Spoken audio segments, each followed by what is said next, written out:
Doctor గారు, మరి చలికాలంలో చర్మ సంరక్షణకి ఒక చక్కటి ఔషధం తయారు చేద్దామన్నారు, ఎలాగో చెప్తారా?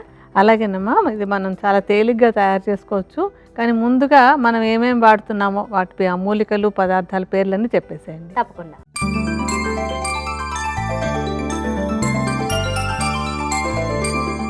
చలికాలంలో చర్మ సంరక్షణకు ఉపయోగపడే ఔషధం తయారీకి కావలసిన పదార్థాలు, మూలికలు: పెసరపిండి, ఖర్జూరాలు, వట్టివేర్లు, చందనం, గులాబీ రేకులు, మల్లెపూలు, నువ్వుల నూనె. కావలసిన పదార్థాలు, మూలికలు చూసాం కదా. ఇక తయారీ విధానం డాక్టర్ గారిని అడిగి తెలుసుకుందాం. డాక్టర్ గారు, మరి తయారీ విధానం చెప్తారా? అలాగేనమ్మా, చాలా తేలిగ్గా తయారు చేసుకోవచ్చు. ముందుగా ఒక బౌల్ తీసి పెట్టుకుందాం అన్నీ వేసుకోవడానికి మనం. ఓకే. ముందుగా మనం తీసుకునేది ఏంటంటే ఖర్జూరాలు. ఈ ఖర్జూరాలు అనేది చర్మానికి చాలా చక్కటి మూలిక అనమాట. చర్మం ఆరోగ్యంగా ఉండడానికి, చర్మంలో ఉండవలసినటువంటి తేమ, తర్వాత నూనె పదార్థం కరెక్ట్గా ఉండడానికి సరిపోతుంది ఇది. ఈ ఖర్జూరాలని పొడిలాగా చేసేసుకోవాలి, మెత్తటి చూర్ణంలాగా చేసుకుని ఒక 20 గ్రాముల చూర్ణాన్ని మనం ఒక బౌల్లో వేసుకుందాం. మీకు చూపించడానికి మేము సుమారుగా వేసి చూపిస్తాం. ఒక స్పూను ఖర్జూరాల చూర్ణాన్ని మనం బౌల్లో వేద్దామా.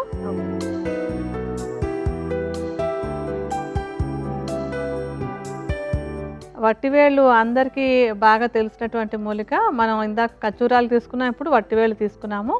ఈ వట్టివేళ్ళు కూడా ఏంటంటే చర్మానికి మంచి రంగునిస్తాయి, అలాగే చర్మానికి ఒక టానిక్ లాగా ఉపయోగపడి చర్మం మీద ఉండవలసినటువంటి తైలం కానివ్వండి, తడి కానీ కరెక్ట్గా ఉండేలాగా తోడ్పడతాయి అన్నమాట.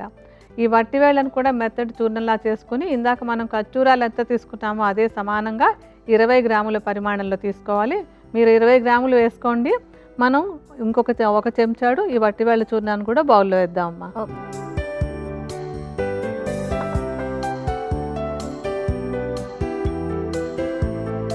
తర్వాత చందనం కూడా అందరికీ తెలుసు. ఇది చర్మానికి మంచిదని కూడా అందరికీ తెలిసినటువంటి అంశమే. ఇది చర్మం ఎలా ఉంటే ఆరోగ్యంగా ఉంటుందో అలా ఉంచడానికి చాలా చక్కగా తోడ్పడుతుంది. రంగు కానివ్వండి, చర్మము పరిశుభ్రంగా ఉండడానికి, చర్మం మీద తేమ అది సరిగ్గా ఉండడానికి, అన్నింటికి కూడా చందనం చాలా చక్కగా ఉపయోగపడుతుంది. చందనాన్ని పొడిలాగా చేసేసుకుని ఈ చూర్ణం కూడా 20 గ్రాములు వేసుకోండి. మనం ఒక చెంచాడు చందనం చూర్ణాన్ని కూడా వేసుకుందామా.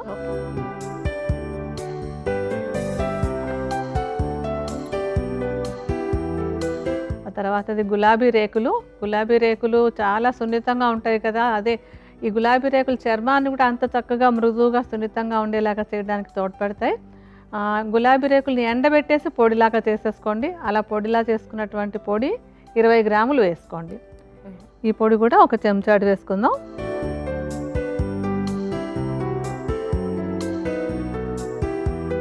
ఇంకొకటి మల్లెపూలు. ఈ మల్లెపూలను ఏంటంటే అవకాశం ఉంటే ఎండబెట్టి కొంచెం గరుగ్గా పొడిలాగా చేసి వాడుకోవచ్చు. ఒకవేళ అలా కుదరకపోతే కనుక తాజాగా మల్లెపూల రేకుల్ని ఏ పూట కాపూట ఈ పౌడర్ని వాడుకునేటప్పుడు కలుపుకోవచ్చు అనమాట. సో మల్లెపూల రేకుల్ని ఎండబెట్టి చూర్ణం చేసి ఉంచుకోండి, లేదా తాజాగానైనా వాడుకోండి. ఇప్పుడు మనం తాజాగా ఉన్నటువంటి రేకుల్ని వాడుకుంటున్నాము.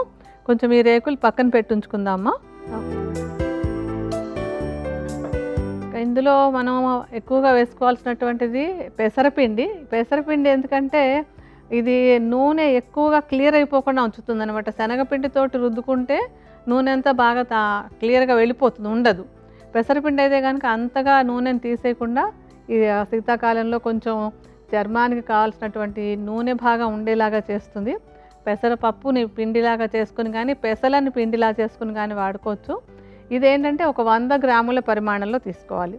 మీరు కొలత ప్రకారం 100 గ్రాముల పెసరపిండిని ఇందాకటి చూర్ణాల్లో కలపండి. మనం ఇందాక ఏం చూర్ణాలు వేసుకున్నాం వాటికి సమానంగా ఈ పెసరపిండి కలుపుదామా.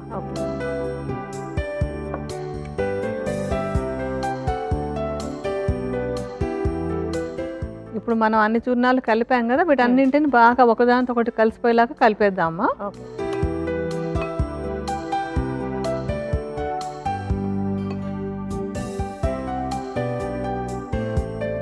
ఇందులో ఇప్పుడు కొంచెం మల్లెపూలని రేకల్లాగా తీసేసి చేతితోటి ఒక చెంచాడు మల్లెపూ రేకలు కూడా ఇందులో కలిపేయండి.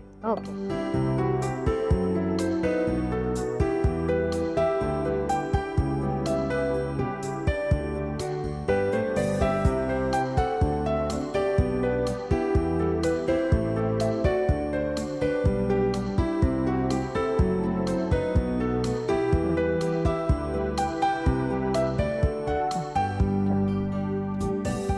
కలిపేసి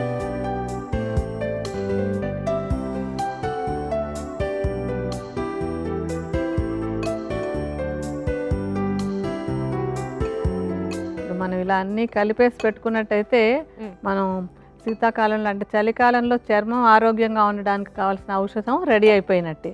డాక్టర్ గారు, ఇంత సుగంధ వాసనతో ఉన్న ఈ చూర్ణాన్ని ఏ విధంగా వాడాలి?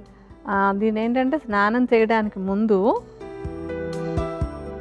నువ్వుల నూనెని ఒళ్ళంతా రాసేసుకుని ఒక అరగంట సేపు నువ్వుల నూనె రాసి ఉంచేసుకోవాలి. రాసి ఉంచుకున్నాక అరగంట తర్వాత ఇప్పుడు మనం తయారు చేసుకున్నటువంటి చూర్ణాన్ని ఒంటికి రుద్దుకోవడానికి, అంటే ఒక సున్నిపిండిని ఎలా వాడుకుంటారో ఒక బాత్ పౌడర్ ఎలా వాడతారో అలాగా ఒళ్ళు రుద్దుకోవడానికి ఈ చలికాలంలో ప్రతిరోజు వాడుకుంటూ ఉన్నట్టయితే కనుక చర్మం చక్కగా ఆరోగ్యంగా ఉంటుంది. అనారోగ్యాలు ఉన్న అంటే చర్మ రోగాలు ఉంటే అవి కూడా తగ్గుతాయి. మామూలుగా కూడా చర్మం చక్కగా మృదువుగా సున్నితంగా ఉండడానికి ఈ చలికాలంలో ఇది ఒక మంచి ఔషధంగా ఉపయోగపడుతుంది.